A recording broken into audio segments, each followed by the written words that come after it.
नमस्कार दोस्तों, इस वक्त की कर्मचारी भविष्य निधि संगठन से जुड़े पेंशन धारकों के लिए बड़ी खबर आ रही है। जी हां दोस्तों, ईपीएफओ का नया अपडेट आया है कि न्यूनतम ईपीएस पेंशन 7,500 रुपए होगी। वो सब कुछ जो कि आपको जानना चाहिए कि आखिरकार 7,500 रुपए की पेंशन जो है वो क्या आपको कैसे मिल सकती है, किस प्रकार मिलेगी, किन किन कर्मचारी पेंशन धारकों को देखने को मिलेगी, इसके बारे में हाल फिलहाल में कर्मचारी भविष्य निधि संगठन की ओर से बड़ा अपडेट आया है। तो इस खबर की पूरी तरीके से हम यहाँ पर जो है जानकारी आपको देने वाले हैं।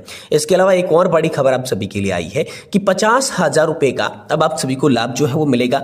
कर्मचारी भविष्य निधि संगठन के सदस्यों के लिए यहाँ पर बड़ी खबर आ रही है। तो किस तरीके से 50,000 रुपए का लाभ मिलेगा, ये कौन सा लाभ है जिसकी बात यहाँ पर की जा रही है, इसके बारे में बात करेंगे कि ईपीएफओ ने किस अपडेट के तहत आपको 50,000 रुपए यहाँ पर जो है देने का प्रावधान कर दिया है। 50,000 रुपए का लाभ मिलेगा। और इसके अलावा हम एक और बात करेंगे ईपीएफओ के बड़े फैसले की, जिसमें 7 लाख से अधिक सदस्यों को उच्च पीएफ पेंशन से वंचित कर दिया गया है, यानी कि उन्हें अब हायर पेंशन नहीं मिलेगी। तो वह कौन कौन से 7 लाख पेंशन धारक हैं जिनको हायर पेंशन का लाभ नहीं दिया जाएगा। ईपीएफओ ने कौन सा बड़ा फैसला लिया जिसके तहत 7 लाख से भी अधिक लोगों के हायर पेंशन के जो आवेदन थे वो रिजेक्ट कर दिए गए, और इसके पीछे कारण क्या है, क्यों नहीं मिल रहा है, यह भी जानकारी देंगे। इसलिए अगर आप पीएफ के मेंबर्स हैं, यानी कि आपका भी पीएफ खाता है, आप कर्मचारी भविष्य निधि संगठन के तहत आती हैं, तो ये आपके लिए वीडियो बहुत ज्यादा खास होने वाला है, विशेषकर पेंशन धारकों के लिए खास होने वाला है। तो अब हम बात करते हैं सबसे पहले बड़ी खबर की, लेकिन इससे पहले आपसे निवेदन करेंगे कि चैनल को आप सब्सक्राइब कर दें, वीडियो को आप लाइक कर दें और वीडियो को अंत तक जरूर वॉच करिएगा। आप काट छाट कर देखेंगे जिससे आपको पूरी समझ में नहीं आएगी जानकारी, तो आप वीडियो शुरुआत से लगाकर अंत तक देख लीजिए, जिससे जो भी अपडेट आपके लिए कर्मचारी भविष्य निधि संगठन की ओर से आई है जो कि पेंशन धारकों के लिए खास है, वो आप सभी जो है सही सटीक और तथ्यों पर आधारित देख पाएंगे। तो चलिए पहली बड़ी खबर की ओर चलते हैं, जानते हैं कि कर्मचारी भविष्य निधि संगठन का कौन सा अपडेट आया है जिसमें न्यूनतम ईपीएस पेंशन आप सभी के लिए 7,500 रुपए हो सकती है। वो सब कुछ बताएंगे, आप सभी को कंप्लीट प्रोसेस बताएंगे। पेंशन धारकों केंद्र सरकार ने वित्तीय वर्ष 2024-25 के लिए ईपीएफ में जमा रकम पर ब्याज दरों में कोई बदलाव नहीं किया है। इस बार सरकार ने ब्याज दरें 8.25 यहाँ पर फीसदी तक बरकरार रखी है। ऐसे में क्या आप जानते हैं कि कर्मचारी भविष्य निधि संगठन पीएफ खाता धारकों को दी जाने वाली न्यूनतम पेंशन की राशि में बढ़ोतरी का ऐलान कर रहा है। जी हाँ दोस्तों, आपको बता दें कि 2014 में केंद्र सरकार ईपीएफओ द्वारा संचालित कर्मचारी पेंशन योजना यानी कि ईपीएस 95 के तहत न्यूनतम पेंशन की राशि 1,000 रुपए तय कर रखी थी। कर्मचारी अपने वेतन का 12% ईपीएफओ के तहत भविष्य निधि में जमा भी करती हैं। ऐसी उम्मीद की जा रही है कि सरकार न्यूनतम पेंशन राशि को बढ़ाकर 7,500 रुपए प्रति माह कर सकती है। फिलहाल न्यूनतम की पेंशन की जो राशि वो 1,000 रुपए की है, और ईपीएफओ ने पेंशन राशि को लेकर आधिकारिक तौर पर अभी तक कुछ भी घोषणा नहीं की है, लेकिन मीडिया रिपोर्ट्स में यह दावा किया जा रहा है कि न्यूनतम पेंशन की राशि को बढ़ाकर 7,500 रुपए प्रति माह किया जा सकता है। तो क्या ईपीएस की राशि वाकई में बढ़ेगी? तो ईपीएफओ के तहत न्यूनतम पेंशन राशि बढ़ा सकता है।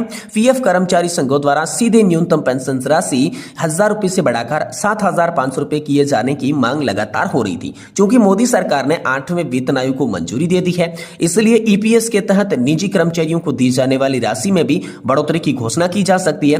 फिलहाल 36,60,000 से अधिक पेंशन भोगियों को इसका लाभ मिल रहा है। मोदी सरकार हर साल पीएफ कर्मचारियों को ब्याज देने का ऐलान करती है। इस बार ईपीएफओ ने 8.25% ब्याज देने का ऐलान किया। सरकार जल्दी इसकी रकम भी हम सभी के खातों में ट्रांसफर कर सकती है, लेकिन यहां पर 7,500 रुपए की पेंशन की बात करें तो अभी तक ये प्रस्ताव के तौर पर है, अभी तक तमाम मीडिया रिपोर्ट्स की बात है, लेकिन न तो कर्मचारी भविष्य निधि संगठन ने और न ही सरकार ने इसको लेकर कोई आधिकारिक घोषणा की है। तो तब तक आप यहां किसी भी खबर पर, किसी भी अफवाह पर विश्वास नहीं करें जब तक कि आधिकारिक तौर पर इसका ऐलान कर्मचारी भविष्य निधि संगठन या फिर केंद्र सरकार नहीं कर देती है। तो फिलहाल ये एक प्रस्ताव के तौर पर आप सभी के लिए सामने आ रहा है, लेकिन कर्मचारी भविष्य निधि संगठन की ओर से एक बड़ी खबर और भी आ रही है, जिसमें 7 लाख से अधिक सदस्यों को उच्च पेंशन से वंचित कर दिया गया है, यानी कि हायर पेंशन से बिल्कुल भी वंचित कर दिया गया है। कर्मचारी भविष्य निधि संगठन ने कुछ पीएफ सदस्यों के लिए जो है बड़ा फैसला लिया है। ईपीएफओ ने वेतन के अनुपात में उच्च पेंशन की मांग करने वाली 17,49,000 आवेदकों में से 7,35,000 आवेदकों को बाहर कर दिया है, यानी कि 7.35 लाख लोगों को उच्च पेंशन से अघोषित कर दिया गया है। केवल 24,006 सदस्यों को उच्च पेंशन मिलती है। अन्य का क्या है, इसको लेकर बात करें तो सुप्रीम कोर्ट द्वारा कुछ समय पहले लिए गए फैसले में 2 साल बाद अब केवल 24,000 सदस्यों को ही उच्च पेंशन का लाभ मिल पाया है। इस बीच कर्मचारी भविष्य निधि संगठन अभी भी इस पेंशन की मांग करने वाले 2.14 लाख आवेदकों की जांच कर रहा है, जबकि 2.24 लाख आवेदकों के नियोक्ता द्वारा पेंशन निकाय को भी भेजा जाना अभी बाकी है। तो ईपीएफओ ने क्यों लिया यह फैसला, इसकी बात करें तो द हिंदू की एक रिपोर्ट के अनुसार यहां पर ईपीएफओ को डर है कि उसे उच्च पेंशन के लिए कुल आवेदकों में से 50% को भुगतान करने के लिए 1,86,920 करोड़ रुपए खर्च करने पड़ सकती हैं। हाल ही में एक बैठक में केंद्रीय न्यासी बोर्ड यानी कि सेंट्रल बोर्ड ऑफ ट्रस्टीज को भेजे गए एक नोट में पेंशन निकाय में मौजूद स्थिति पर एक बीमांकक विश्लेषण जो है वो प्रस्तुत किया, लेकिन कर्मचारियों के प्रतिनिधियों ने इसे अधूरा बताया। उन्होंने विस्तृत जो है विश्लेषण मांगा। तो ईपीएफओ ने अभी 2.14 लाख आवेदनों की जो समीक्षा है वो करनी शुरू कर दी है, लेकिन जो यहां पर मैं बात करूं तो 7,35,000 ऐसे आवेदक थी जिनको हायर पेंशन से वंचित कर दिया गया है। उनके आवेदनों को यहां पर जो है अघोषित कर दिया गया है, निरस्त कर दिया गया है। ये बड़ी खबर आ रही है। वहीं एक और बड़ी खबर कर्मचारी भविष्य निधि संगठन की ओर से आई है कि 50,000 रुपए का अब जो है आपको लाभ मिलेगा। क्या बड़ी खबर है, चलिए जानते हैं। देखिए, कर्मचारी भविष्य निधि संगठन ने कर्मचारी जमा लिंक्ड बीमा योजना में कुछ महत्वपूर्ण बदलाव किए हैं। केंद्रीय श्रम मंत्री मनसुख मांडविया की अध्यक्षता में केंद्रीय न्यासी बोर्ड यानी सीबीटी की 237वीं बैठक के दौरान इन बदलावों को हरी झंडी दे दी जा चुकी है। मंत्रालय ने घोषणा की है कि सीबीटी ने उन लोगों के लिए न्यूनतम मृत्यु लाभ को मंजूरी दे दी है जिसका मृत्यु उनकी सेवा से पहले वर्ष में हो जाती है। यदि कोई पीएफ सदस्य लगातार 1 वर्ष की सेवा पूरी करने से पहले मर जाता है तो लाभार्थी को न्यूनतम 50,000 रुपए का जीवन बीमा भुगतान मिलेगा।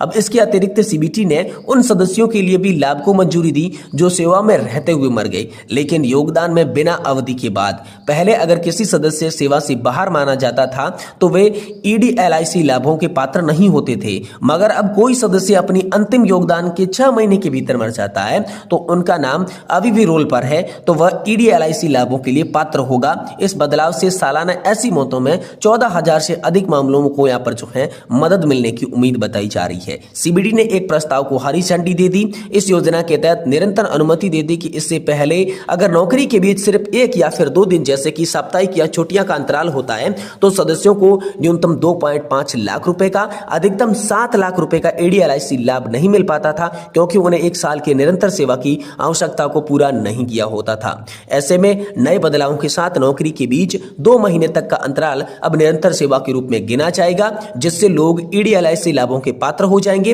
इस अपडेट से हर साल सेवा में संबंधित मौतों से जूझ रहे 1,000 से अधिक परिवारों को मदद मिलने की संभावना है। साथ ही अनुमान लगाया जा रहा है कि इन संशोधन के कारण सेवा संबंधी मौतों में 20,000 से ज्यादा मामलों में सालाना ईडीएलआईसी के तहत ज्यादा लाभ देखने को मिलेगा। कर्मचारी भविष्य निधि संगठन निकासी प्रक्रिया की काफी सरल कर दी गई है, खासकर ऑनलाइन विकल्पों के साथ।